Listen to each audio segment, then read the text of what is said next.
సురేష్ గారు, ఖమేని అంటే ముస్తఫా ఖమేని, నువ్వు సీట్లో కూర్చో 24 అవర్స్లో నేను లేపేస్తా చెప్పారు కదా వీళ్ళు. ఎవరు? అమెరికా చెప్పింది, ఇజ్రాయెల్ చెప్పింది. 24 అవర్స్ దాటిపోయింది, 48 అవర్స్ కూడా పూర్తిగా వస్తుంది. ఈ లేపేసే కార్యక్రమం ఏమైనా ఉంటుందా, లేకపోతే లేపేసే కార్యక్రమాన్ని ముస్తఫా ఖమేని ఎలా అడ్డుకుంటాడు? అండ్ వాళ్ళకి ఈ ఇస్లామిక్ రెవల్యూషనరీ గార్డ్స్ కార్ప్స్ వాళ్ళకి అనుబంధంగా పనిచేసే ఒక బసీజ్ అనే ఒక వాలంటరీ ఆర్గనైజేషన్, అది ఇస్లామిక్ మోరల్స్ని ప్రొటెక్ట్ చేయడం కోసం అని చెప్పేసి ఉన్న ఒక విధ్వంసకర సమూహం. అది వాళ్ళు చాలా బలంగా ఉంటారు.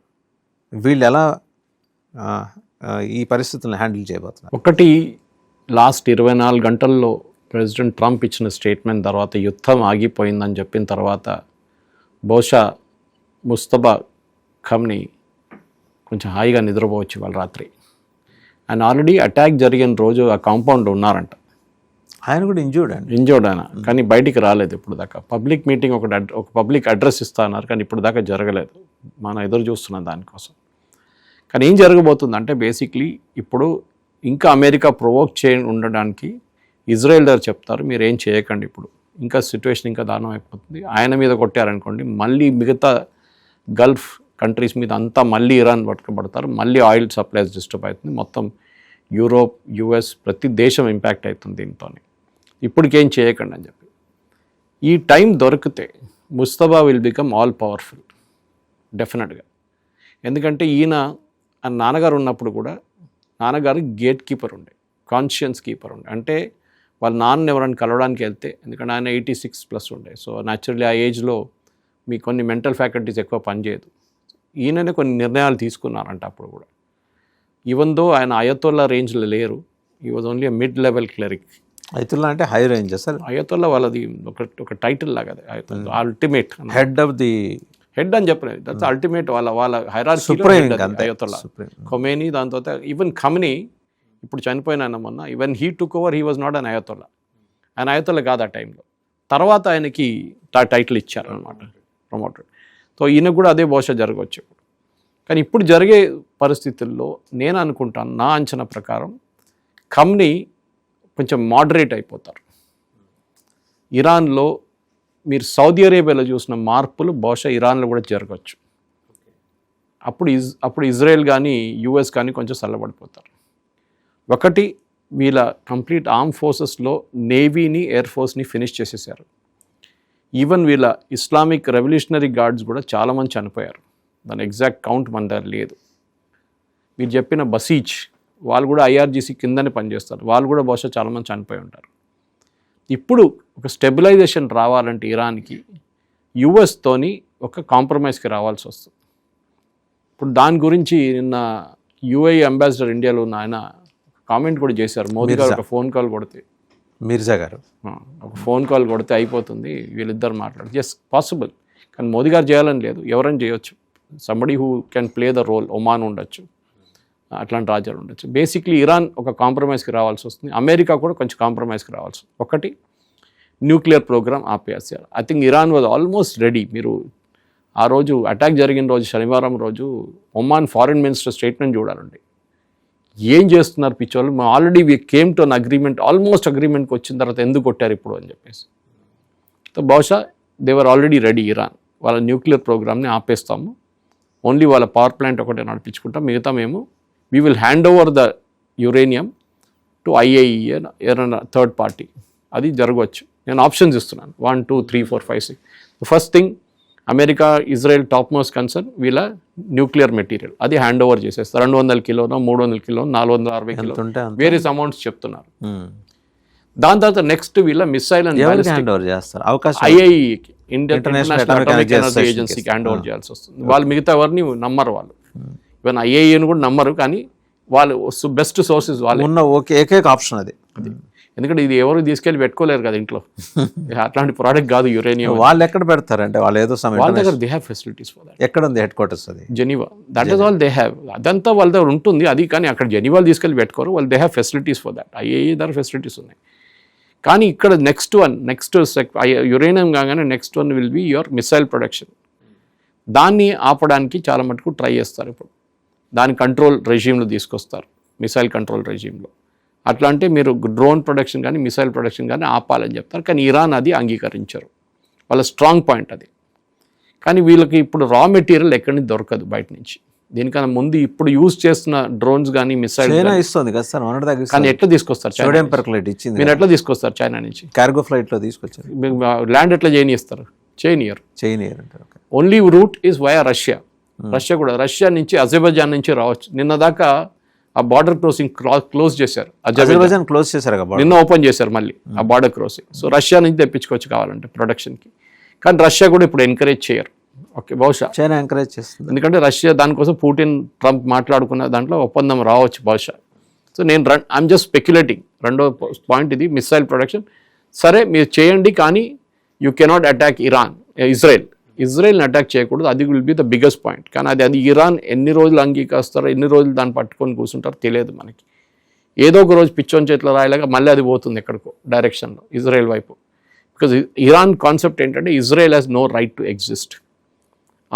అదొకటి అంగీకరించకుండా నడవదు ముందుకు. సో పాసిబ్లీ అక్కడ కూడా కాంప్రమైజ్కి రావాల్సి వస్తుంది. ముస్తఫా దేశమే ఉండకూడదు అంటాం, అరాచకం కదా అది. సో ముస్తఫాకి కాంప్రమైజ్కి రావాల్సి వస్తుంది వాసుదేవన్ గారు డెఫినెట్గా. హీ హెస్ నో ఛాన్స్ అనమాట. అంత ప్రెషర్ ఉంటుంది ఇప్పుడు. ప్రెషర్ ఎక్కడి నుంచి? యూఎస్ కన్నా ఎక్కువ సౌదీ అరేబియా నుంచి, ఇటు ఒమాన్ నుంచి, కువైత్ నుంచి, వీళ్ళు జీసీసీ కంట్రీస్ అందరు కలిసి ఇప్పుడు ఇరాన్ మీద ప్రెషర్ పెడతారు, మీరు కాంప్రమైజ్ అయిపోండి అని. మూడవది హమాస్, హూతీ, హెజ్బుల్లా, వీళ్ళకి ఇచ్చే ఆయుధాలు ఆపేయమంటారు. ఫండింగ్ ఇండైరెక్ట్లీ చేయొచ్చు. ఫండింగ్ చేయడానికి ఇరాన్ దగ్గర డబ్బులు ఉండాలి కదా. ఉన్నాయి కదా సార్, వాళ్ళ ఎక్కడ మొత్తం వాళ్ళు ఇప్పుడు 15 లక్షల రూపాయలు ఆయన అంటారు. So inflation wise they are gone. వాళ్ళ రెవెన్యూ 99% వాళ్ళ కరెన్సీ వాల్యూ పడిపోతుంది. అంటే మీ దగ్గర 100 రూపాయలు బ్యాంక్లో ఉంటే షా ఆఫ్ ఇరాన్ టైంలో ఇప్పుడు అది రూపాయి అయిపోయింది. అంతే, ఫినిష్. వాళ్ళ ఎకానమీ కూడా ఫినిష్. మూడో పాయింట్ ఇది జరిగితే 4వ పాయింట్లో ఇరాన్ డిమాండ్ చేస్తారు, మా ఆయిల్ మేము ఇక్కడ ఈ కండిషన్స్ అని అగ్రీ చేస్తే మా ఆయిల్ ఇక్కడ నుంచి షిప్పింగ్ చేయడానికి మీరు అలౌ చేయాలి. అది ఒప్పుకోవచ్చు, ఎందుకంటే వీళ్ళ ఫస్ట్ పాయింట్ మీద 4th పాయింట్ లింక్ ఉంది. అవునవును. యురేనియం ఏ రోజు వీళ్ళు ఐఏఈ ఇన్స్పెక్టర్స్ని రానికుండా చేశారో ఆ రోజు నుంచి బ్యాన్ పెట్టారు. అది ప్రెసిడెంట్ బైడెన్ టైం నుంచి మొదలైంది, ప్రెసిడెంట్ ట్రంప్ టైం కాదు అది. దానికన్నా ముందు కూడా ఉండే, ఎర్లియర్ ట్రంప్ రెజీమ్లో కూడా ఉండే, బుష్ టైంలో కూడా ముందే ఉంది. ఈవెన్ దానికన్నా ముందు బుష్ రెజీమ్ నుంచి మొదలైంది అది, junior bush. So it was not a new thing, కొత్తది కాదు ఇది. సో ఇప్పుడు జరుగుతున్న ఈ 3 పాయింట్లు వచ్చేస్తే ఐ థింక్ బహుశా ఒక పీస్ టాక్స్ నడవాల్సి వస్తుంది. ఇంకొక షర్మల్ షేక్లో కూర్చొని ఈజిప్ట్లో మాట్లాడాల్సి వస్తుంది. దీనికన్నా ముందు జరిగిన పీస్ టాక్స్ అక్కడే జరిగింది కదా. సో ఈ పరిస్థితికి వస్తే, ఎందుకంటే ఇప్పుడు మీరు ఆలోచించండి వాసుదేవన్ గారు, మనం పెట్రోల్ గురించి డీజిల్ గురించి మాట్లాడుతున్నాం, కానీ లక్షలాది మంది ట్రావెలర్స్ టక్అప్ అయిపోయారు డిఫరెంట్ ఎయిర్పోర్ట్స్. లక్షలాది. ఇప్పుడు ఈద్ సీజన్, ఇప్పుడు ఈద్కున్న ఫ్లైట్లు ఏమవుతుంది? మరి ఎంతోమంది లక్షల మంది ఇండియాకి వస్తారు గల్ఫ్ నుంచి. వాళ్ళ సంగతి ఏంటి? ఎన్ని ఫ్లైట్లు మీరు అరేంజ్ చేస్తారు? నార్మల్ ఫ్లైట్ దుబాయ్ లాంటి ప్లేస్లో ఎంత 75 మిలియన్ ప్యాసింజర్స్ ట్రావెల్ చేస్తారు అక్కడి నుంచి, ట్రాన్సిట్ మోస్ట్లీ. అది ఎకానమీ మొత్తం దెబ్బతింటుంది. సో ఇరాన్ కూడా అర్థమైపోతుంది, మనం ఇప్పుడు వీ హవ్ అచీవ్డ్ ఒక సెల్ఫ్ రెస్పెక్ట్ వచ్చింది మాకు. మేము అమెరికాని మేము అడ్డుకున్నాము, కంటైన్ చేయగలిగాం. వియట్నాంలో జరిగిన అదే ఒక థ్రిల్, అదే ఒక కిక్ వీళ్ళకి కూడా వస్తుంది. ఇక్కడి నుంచి ముందుకు వెళ్ళడానికి ఇప్పుడున్న పరిస్థితుల్లో ఈ పీస్ టాక్స్ నడిస్తే బాగుంటుంది. కానీ దానికి ఒక మెచ్యూరిటీ ఉండాలి. కానీ నాకు అది ముస్తబాకి ఎంత మెచ్యూరిటీ ఉందో తెలియదు. వాళ్ళ president is more amenable, Pezeshkian. ఆయన కొంచెం బాగా మాట్లాడారు, Pezeshkian. He speaking very sensibly. మొన్న అపాలజైజ్ కూడా చేశారు ఆయన. దాని తర్వాత పాపం విత్డ్రా చేయాల్సి వచ్చింది ఆయన. వీళ్ళు ఫోర్స్ చేశారు కదా రెవల్యూషన్. సో బహుశా వీళ్ళని ఆయన ముందు పెట్టుకొని, ఆయన ఒక నెగోషియేషన్ ఫేజ్గా పెట్టుకొని నెగోషియేట్ చేయాల్సి వస్తుంది. చేస్తే బాగుంటుంది, అందరికీ బాగుంటుంది, లోకం అందరికీ బాగుంటుంది. And state of Hormuz. ఈ పిల్లి మెడలో గంట కట్టేది ఎవరు? అది కదా, that is the big challenge. So Putin బహుశా ఉండొచ్చు. Putin may play a role. Xi Jinping రారు దీంట్లో, చైనీస్ వాళ్ళు రారు దీంట్లో. వాళ్ళకున్న ప్రాబ్లం వాళ్ళకుంది, పుటిన్కి ఉంది. ఎందుకంటే పుటిన్కి దీనికి ఒక కండిషన్ పెడతాడు ట్రంప్ దగ్గర బహుశా. యుక్రెయిన్ మర్చిపోండి, ఎక్కడున్నాం అక్కడే ఉండిపోతాం, సీజ్ ఫైర్ డిక్లేర్ చేస్తాం, మా మీద ఉన్న ఆంక్షలు మొత్తం తీసేసేయండి అంటారు. ఇరాన్ మీద ఉన్నవి కూడా, ఇరాన్ మీద ఆటోమేటిక్ వచ్చేస్తుంది. ఈ 3 అంగీకరిస్తే 4వది వచ్చేస్తుంది. కానీ మా మీద ఉన్న బ్యాన్ అంతా. దీనికి ప్రాబ్లం ఎక్కడ వస్తుందంటే యూరోప్. జెలెన్స్కీ లోపల ఏంటని అడగడా? అది లేదు, అక్కర్లేదు. అది ఎక్కడ ఉంది అక్కడ ఉంది అంతే. యూరోప్కే ప్రాబ్లం ఉంది. ఇప్పుడు ట్రంప్ ఏమన్నారు స్టామర్ దగ్గర ఇన్సల్ట్ చేశారు స్టామర్ని. మీరెవరు అక్కర్లేదు నాకు, మేము గెలిచేసాం యుద్ధం అంతా, ఇప్పుడు ఎందుకు వస్తున్నారు మమ్మల్ని help, I don't need people who help me after the war is over అన్నారు. It is ultimate insult. ఒక బ్రిటిష్ ప్రైమ్ మినిస్టర్, అది కూడా కెనడియన్ ప్రైమ్ మినిస్టర్ కూడా అంత ఆల్మోస్ట్ అట్లనే మాట్లాడారు. కానీ బ్రిటిష్ వాజ్ వెరీ ఎమోషనల్. ఎందుకంటే బ్రిటిష్ బేస్ నుంచి వాళ్ళకు ఒక ఎయిర్క్రాఫ్ట్ క్యారియర్ తీసుకురామంటే ఎయిర్క్రాఫ్ట్ క్యారియర్ లేదంటారు. We will not participate in any offensive operations అని స్టామర్ పార్లమెంట్లో స్టేట్మెంట్ ఇచ్చారు వాళ్ళ హౌస్ ఆఫ్ కామన్స్లో. డిఫెన్సివ్ పార్డన్లో ఉంటాం మేము అని, అంటే వస్తున్న మిసైల్ని అడ్డుకుంటాం కానీ అక్కడికి ఫైర్ చేయం మేము అని. సో ట్రంప్ ఏం అడిగారంటే మీరు ఒకటి RAF బేస్ మాకు యాక్సెస్ ఇవ్వండి, డిగోగాషి యాక్సెస్ ఇవ్వండి అంటే అది ఆయన ఒక 2 వారాలు టైం తీసుకున్నాడు. దానికి ట్రంప్కి చాలా కోపం ఉంది. బహుశా రిలేషన్షిప్ అక్కడే బ్రేక్ అయింది, ఆల్మోస్ట్ స్ట్రెయిన్ అయినట్టే, చాలా మటుకు స్ట్రెయిన్ అయినట్టు. ఇంకా ముందుకు వెళ్తూ ఐ థింక్ యూరోప్ని ట్రంప్ పక్కన పెట్టేస్తారు. ఇప్పుడు మీరు యుద్ధంలో నన్ను హెల్ప్ చేయలేదు, ఓకే అంతే సంగత. స్పెయిన్ ప్రైమ్ మినిస్టర్తో చెప్పేసిండు ఓపెన్గా, ఆయన లెఫ్టిస్ట్ కదా వాళ్ళు, దట్ వీ విల్ నాట్, మేము అసలు ఈ యుద్ధంలో పార్టిసిపేట్ చేయం, మేము we are against this war. So వాళ్ళని కూడా పక్కన పెట్టేస్తారు. ఫ్రాన్స్ కూడా అంతే సంగతి. ఫ్రాన్స్ ఇప్పుడు లిగారు, ఎయిర్క్రాఫ్ట్ క్యారియర్ పంపిస్తున్నారు. ప్రెసిడెంట్ ట్రంప్కి ఇప్పుడు రియల్ ఫ్రెండ్స్ క్రైసిస్ టైంలోనే అర్థమవుతుంది మీ ఫ్రెండ్స్ ఎవరు, మీ ఎనిమీస్ ఎవరు అనేది. అది జీవితంలో కూడా అంతే. సో మీకు ప్రాబ్లం ఉన్నప్పుడు ఎవరు మీ తోడు ఉంటారు, వాళ్ళే మీ ఎవరు లేరుగా ఆయనతో, ఎవరు ప్రెసిడెంట్ తోటి ఇప్పుడు ఎక్సెప్ట్ ఇజ్రాయెల్. అది కూడా ఇజ్రాయెల్ తన అవసరం కోసం ఉంది. ఎవరెవరు ట్రంప్ని వ్యతిరేకించలేదో వాళ్ళందరూ ఫ్రెండ్సే. అంటే నోరు మూసుకొని కూర్చున్న వాళ్ళు చాలామంది ఉన్నారు, ఇంక్లూడింగ్ ప్రైమ్ మినిస్టర్ మోదీ గారు అడిగారు మీరు కండమ్ ఎందుకు చేయట్లేదు, మీరు ఖమేనీ చంపారు కదా, అది మీరు కండమ్ చేయాలని చెప్పి ఎందుకు చెప్పాలండి. ఇదే మనిషి ఏం చెప్పాడు, Kashmir is a disputed territory అన్నారు చనిపోయిన అయోధ్యలో. మనం ఎందుకు ఆయనతో సింపతి ఇవ్వాలి. సరే మన ఫారిన్ సెక్రటరీ మిస్రీ గారు వెళ్ళారు, కండోలెన్స్ బుక్ సైన్ చేశారు, అంతే. జయశంకర్ గారు వెళ్ళలేదు. సో హైరార్కీలో చాలా క్లియర్ అది ఎవరు వెళ్తారో అంటున్నారు. పార్లమెంట్లో నేను జయశంకర్ గారు స్టేట్మెంట్ ఇచ్చారు. ఇప్పుడున్న దాని ప్రకారం in fact Israeli prime minister Benjamin Netanyahu ఆ రోజు మోదీ గారు అక్కడ వెళ్ళినప్పుడు ఒక స్టేట్మెంట్ ఇచ్చారు ప్రెస్ కాన్ఫరెన్స్లో. ఆ వీడియో చాలా వైరల్ అయింది. మీ దగ్గర ఒక ఫారిన్ మినిస్టర్ ఉన్నారు, ఆయన ఉంటే చాలు లోకమంతా కంట్రోల్ చేసుకోవచ్చు నేను అన్నారు, మాకు ఇచ్చేసేయండి అన్నారు, మాకు లోన్గా ఇచ్చేసేయండి అన్నారు. ఈ was talking about Jayashankar.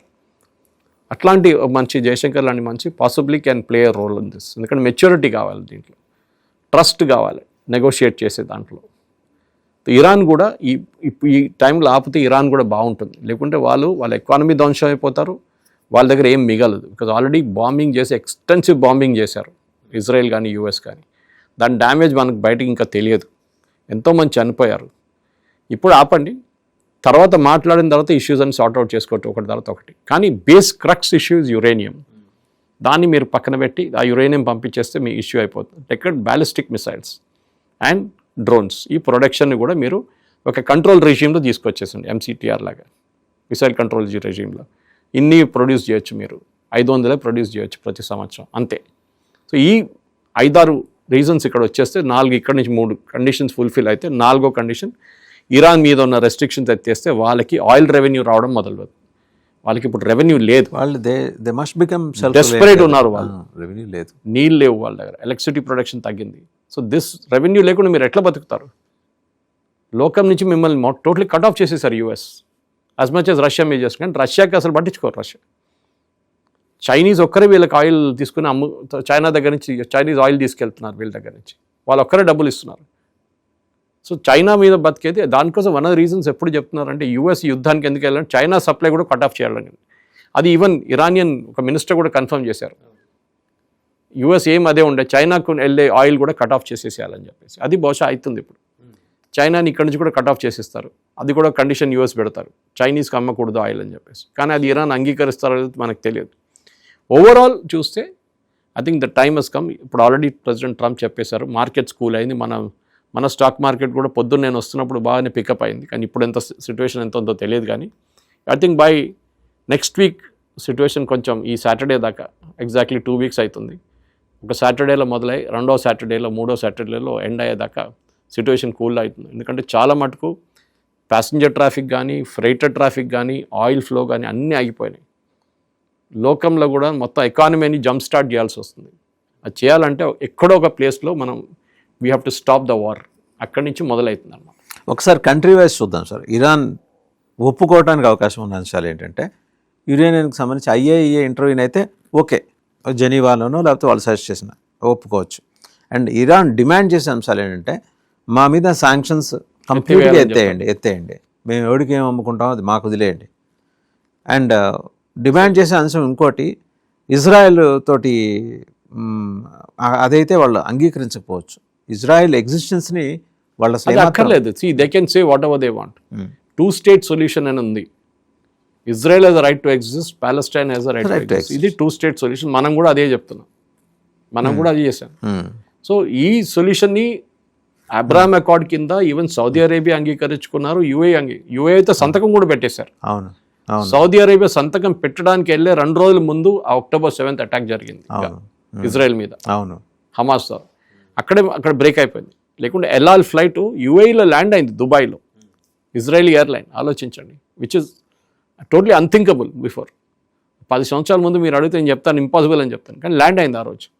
So అదొక పెద్ద డెవలప్మెంట్ ఉండే, కానీ ఆ డెవలప్మెంట్ మొత్తం వెనకకి వెళ్ళిపోయింది almost. 2023 October 7th attack, it's finished totally. So ఆ అటాక్ తర్వాత జరిగిన మార్పుల్లో ఇదొకటి. హమాస్ ఆ రోజు చేసిన అక్కడి నుంచి మీరు ఫ్లో చూస్తే అక్కడి నుంచే మొదలైంది. హమాస్ ఆ అటాక్ చేసిన దాంట్లో సివిలియన్స్ కూడా వెళ్ళారు గాజా నుంచి.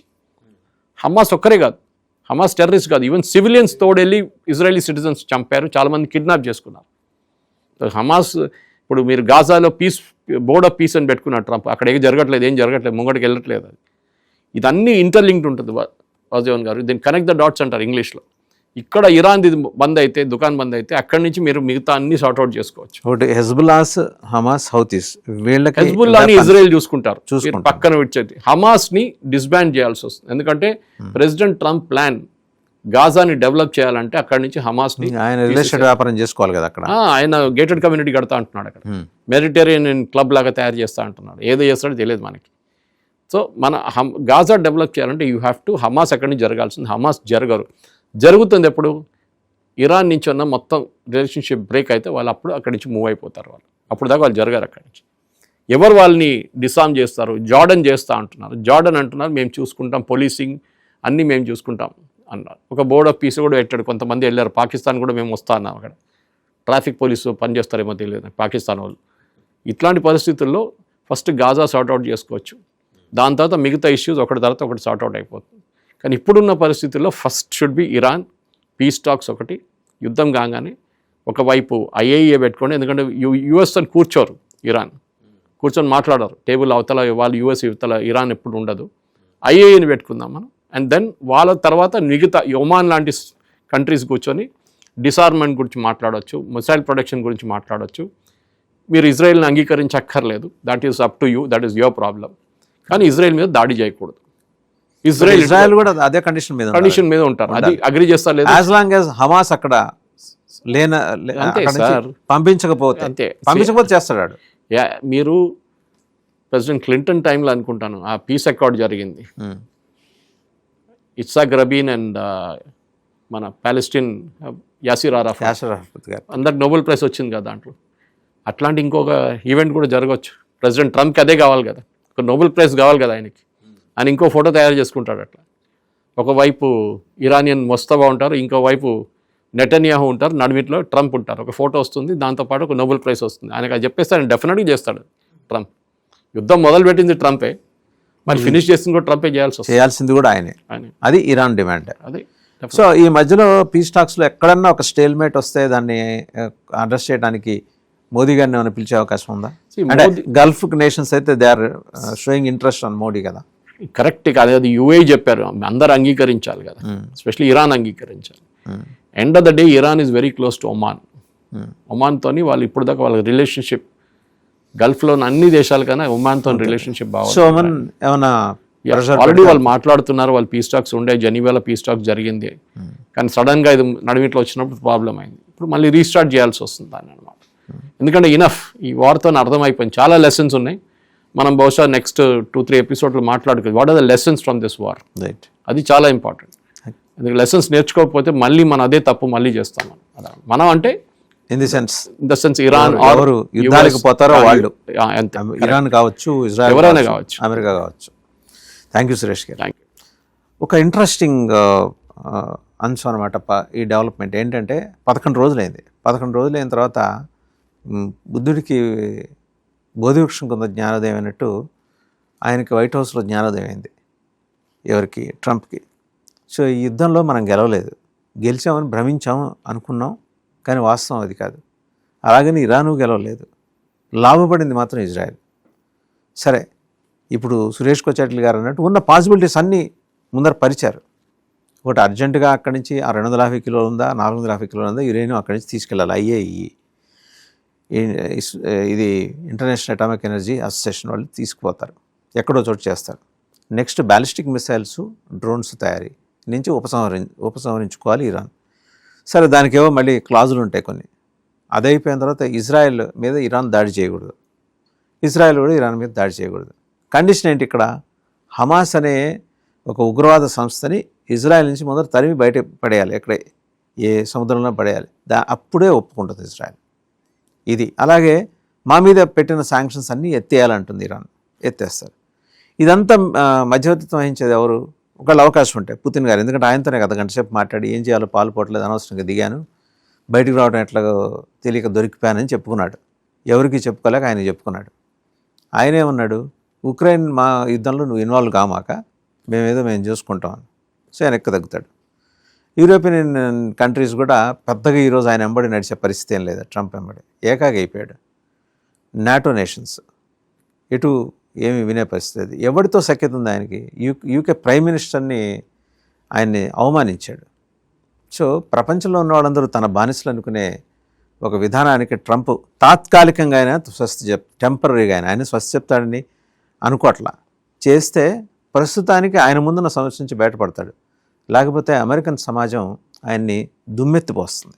ఇది సురేష్ గారి విశ్లేషణ. Thank you very much sir.